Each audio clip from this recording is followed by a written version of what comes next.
Most concrete proof yet of Pakistan's link to terrorists who attacked the army camp in Uri sector yesterday. Food packets have been found on these 6 dead terrorists, all of them of brands sold in Pakistan. Not just this, the packets contain high nutrition items like dry fruits and dried meat, with dishes like chicken charis to keema and other chicken dishes, along with dals as well, all suggesting that the militants were prepared for a long haul, for a war of attrition. In addition to this, the terrorists were armed with automatic rifles with 55 magazines, shotguns, night vision binoculars, radio sets, as many as 32 unused grenades. They were reportedly carrying Indian currency as well.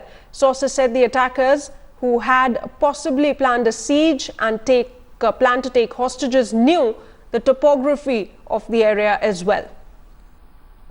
Shuja Haq, my colleague, joining me now from Srinagar with the very latest on this big development that has come to light. Shuja, now all these things that have been recovered on these terrorists go on to suggest that they had a plan in place. It's not that they plan to stay there for a while. They plan to stay on this side of the border and carried out strikes over a period of days.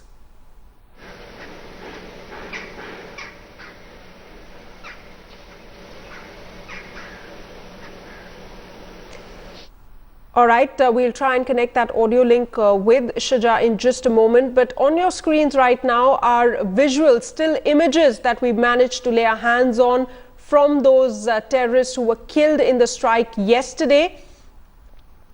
A lot of high nutrition food on display over there goes on to show, and the quantity is rather huge. That goes on to show that these terrorists had come here with an elaborate plan. They plan to stay on for a while on this side of the border. Remember, the state is in the midst of the election process as well. Shuja is back on the line with us. Shuja, you know, the amount of food packets and the ammunition that has been recovered, all going on to suggest that these terrorists were here for a long haul. They plan to carry on strikes, at least from the looks of it. It looks like it that they were going to carry out strikes over a period of time because Kashmir is still in the middle of an election.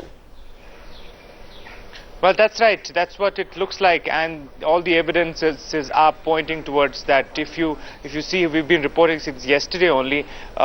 These militants had with them a lot of arms and ammunition. They, in fact, had 32 hand grenades, unused hand grenades, apart from the hand grenades that they had already used, and 52 magazines of the AK-47 rifles were also recovered from them, apart from many other sophisticated weaponry that was, in their possession. So that clearly pointed towards the fact that they were there to stay for a longer time.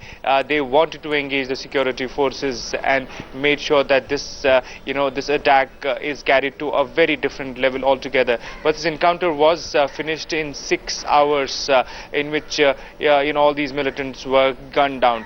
But yes, in the wake of the elections that are happening in the state of Jammu and Kashmir, this clearly is an alarming signal. Most of the agencies involved with the security grid in Kashmir have been put on an alert. There are heightened security measures that have been taken into consideration. We can see more and more police personnel being deployed at various places in the city of Srinagar and other parts of Kashmir. So clearly an alarm has been set in terms of the security and the level of preparedness as far as the elections are concerned. Absolutely. Still 3 more phases to go. A big challenge for the security forces over there. Thanks so much, Shuja, for joining us with the latest information there from Srinagar.